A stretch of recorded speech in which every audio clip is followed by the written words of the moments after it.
پھر سے ہم حاضر ہوئے ہیں دعا زہرا جو کہ آج کراچی پہنچ گئی ہے. وہ ملیر کے شیلٹر ہوم میں ابھی موجود ہیں. اور دعا زہرا کا اب کراچی پہنچنے کے بعد کیا ہونے جا رہا ہے اس حوالے سے ہمارے ساتھ سینئر کورٹ رپورٹر ہیں شوکت قرائی صاحب جو دعا زہرا کیس کو ڈے فرسٹ سے جو ہے وہ رپورٹ کرتے آ رہے ہیں. ان سے ہم پوچھیں گے کہ دعا زہرا کا اب کیا ہونے جا رہا ہے. دو تین چیزیں ہیں نا. ایک تو دو جگہ پہ اس کے کیسز چل رہے ہیں. ایک کیس چل رہا ہے اس کا سٹی کورٹ کے اندر, دوسرا کیس جو تھا ہائی کورٹ کے اندر ہے, لیکن وہ ڈسپوز آف ہو چکا ہے وہاں سے. اینڈ ممکن ہے کہ ان کے والدین یا اس کے وکیل جو ہے یا ایک درخواست اور دے دیں تاکہ ڈیسائیڈ کرے کورٹ کہ کہاں جانا ہے. لیکن کورٹ نے ہائی کورٹ سے ڈیسائیڈ کر دیا ہے اور سارا کچھ انہوں نے چھوڑ دیا ہے ٹرائل کورٹ پہ. اب یہ یہاں پہنچ گئی ہے لڑکی. جو ہائی کورٹ کے احکامات تھے وہ کمپلائنس ہو چکے ہیں, اس پر عمل درآمد ہو چکا ہے. وہ پولیس نے اپنی کسٹڈی میں یہاں اس کو کراچی پہنچا دیا ہے سیفٹی کے ساتھ. اب جیسے آپ نے بتایا کہ ملیر کا جو شیلٹر ہوم ہے وہاں پہ ان کو رکھا گیا ہے. اب یہ ڈیپینڈ کرتا ہے کہ وہ پہنچنے کے بعد کورٹ کو ضرور تفتیشی افسر آگاہ کرے گا کہ لڑکی کو ہم لاہور سے لے کر کراچی پہنچا چکے ہیں اور اس وقت وہ جو شیلٹر ہوم ہے وہاں پہ سیفٹی کے ساتھ سیکورٹی کے ساتھ وہاں پہ ہم پذیر ہیں. پہلے وہ رپورٹ کریں گے کورٹ کو, اور کورٹ نے اگر کہا کہ لڑکی کو آپ لے آئیں, کیونکہ وہاں دو چیزیں ہیں ٹرائل کورٹ میں. ایک تو لڑکی کا اغوا بتایا گیا ہے, اس کا مقدمہ ہے. دوسرا جو چائلڈ ریسٹرینٹ ایکٹ ہے جو 18 سال سے کم عمر کی شادی نہیں ہو سکتی, ایک اس کے دفعات اس میں شامل کیے گئے ہیں.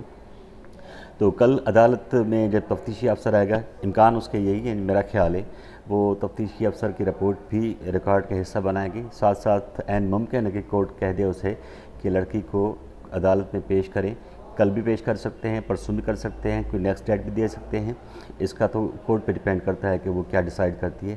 لیکن امکان یہی ہے کہ وہ کورٹ میں جب تفتیشی افسر رپورٹ دے گا تو اس کے بعد عدالت یقیناً کوئی نہ کوئی ڈیٹ ایسی رکھے گی کہ ہو سکتا ہے کل ہی بلا لیں یا پرسوں بلا لیں, یا یہ بھی عین ممکن ہے. کیونکہ یہ ڈیپینڈ سارا ان پہ کرتا ہے نا, پولیس پہ کرتا ہے اور کورٹ پہ کرتا ہے. کیونکہ اس وقت فیصلہ کرنا ہے پولیس نے کہ لڑکی کو لے جائیں یا نہ لے جائیں. اگر انہوں نے ڈیسائیڈ کر لیا کہ لڑکی کو لے جاتے ہیں تو وہ کورٹ میں پیش کر دیں گے, رپورٹ بھی اپنی ساتھ دے دے گا.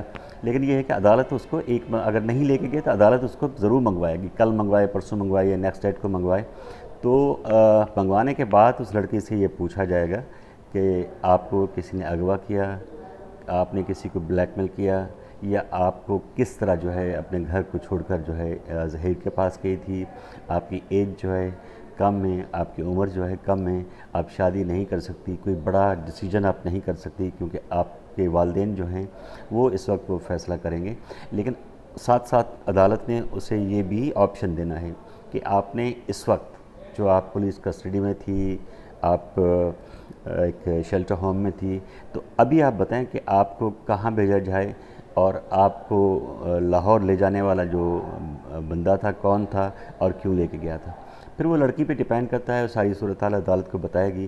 اور اس میں یہ بھی ہو سکتا ہے کہ لڑکی کہہ دے کہ میں والدین کے گھر جانا چاہتی ہوں, پھر تو سارا معاملہ ختم ہو جائے گا. پھر ظہیر کے خلاف یا دوسروں کے خلاف صرف چائلڈ ریسٹرینٹ ایکٹ جو ہے اس کے تحت کارروائی ہوگی. اور اگر اس نے کہہ دیا مجھے اغوا کیا گیا ہے تو اغوا کا کیس بھی چلے گا. لیکن جو چائلڈ میرج ایکٹ ہے اس کے مطابق کارروائی ہوگی, کیونکہ ان کے پاس ابھی ان کے والدین کے پاس ایک ریکارڈ ہے, ایک آفیشیل میڈیکل بورڈ کی رپورٹ ہے. اس رپورٹ میں یہی کہا گیا ہے کہ جی لڑکی کی عمر جو ہے 15 سے 16 سال ہے. اب اس میں یہ ہے کہ جب لڑکی کی عمر 15 سے 16 سال ہے تو وہ شادی نہیں کر سکتی, کیونکہ اب تو یہ بات اوپن ہو گئی ہے, کلیم کیا گیا ہے, بتایا گیا ہے ہائی کورٹ کو کہ انہوں نے شادی اپنی مرضی کے ساتھ کر دی ہے. اب صورتحال جو کل بنے گی وہ کورٹ پہ ڈیپینڈ کرتا ہے کہ وہ کیا اسٹیٹمنٹ لڑکی ریکارڈ کرواتی ہے. اگر وہ کہتی ہے کہ وہ اپنے والدین کے گھر نہیں جانا چاہتی تو یقیناً کورٹ زبردستی اسے نہیں کرے گی. کیونکہ سپریم کورٹ میں جب اس کا کیس چل رہا تھا تو اس وقت بھی جج نے ایک بتایا تھا کہ بھائی یہ بھیڑ بکری تو ہے نہیں کہ ہم زبردستی پکڑ کر اس کو آپ کے حوالے کر دیں.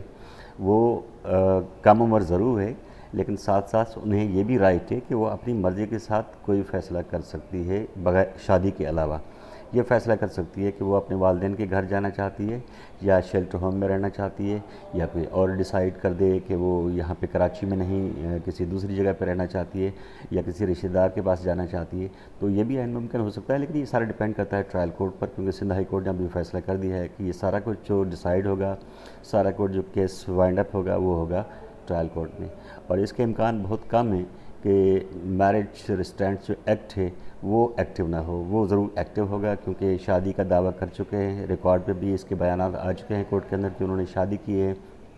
جب شادی کر دی ہے تو ان کے خلاف جو نکاح خواہ ہیں اس کے خلاف بھی کیس چلے گا, لڑکے کے خلاف بھی کیس چلے گا, اور ساتھ ساتھ جو اس میں گواہ تھے اس کے خلاف بھی کیس چلے گا. اور جو مجھے لگتا ہے کہ اغوا کا جو کیس ہے وہ پہلے بھی اسٹیٹمنٹ لڑکی دے چکی ہے ہائی کورٹ کے اندر. اس میں ہائی کورٹ نے اپنے فیصلے میں لکھا ہے کہ جب انہوں نے کہہ دیا, جب بازیاب ہوئی تھی فرسٹ ٹائم, تو انہوں نے کہہ دیا تھا کہ انہیں کسی نے اغوا نہیں کیا, تو وہ کیس ختم ہو جائے گا. باقی میرج ایکٹ والا جو ہے وہ وہاں چلتا رہے گا اور اس پہ یقیناً کوئی نہ کوئی فیصلہ ہوگا. جی, آپ نے سینئر کورٹ رپورٹر شوکت قرائی صاحب کی بات سنی. ان کا کہنا تھا کہ دعا زہرا جو کہ ابھی شیلٹر ہوم میں موجود ہیں ان کو کل بھی عدالت میں پیش کیا جا سکتا ہے, پرسوں بھی پیش کیا جا سکتا ہے, اور کوئی اور ڈیٹ بھی دی جا سکتی ہے. اور دعا اس کی مرضی معلوم کی جائے گی کہ وہ اپنے رشتہ داروں کے پاس رہنا چاہتی ہیں, شیلٹر ہوم میں ہی رہنا چاہتی ہیں, یا کسی اپنے رشتہ دار کے پاس رہنا پسند کریں گی. تو آپ جس چینل پہ آپ یہ ویڈیوز دیکھ رہے ہیں اس چینل کو سبسکرائب کریں اور بیل آئیکن کا بٹن لازمی دبائیں, اور ہماری حوصلہ افزائی کے لیے ہماری ویڈیوز زیادہ سے زیادہ شیئر کریں اور پوسٹ کریں, جیسے ہم دعا زہرا کے کیس کے متعلق اور دیگر جو کیسز ہیں ان کے متعلق آپ تک آگاہی فراہم کرتے ہیں.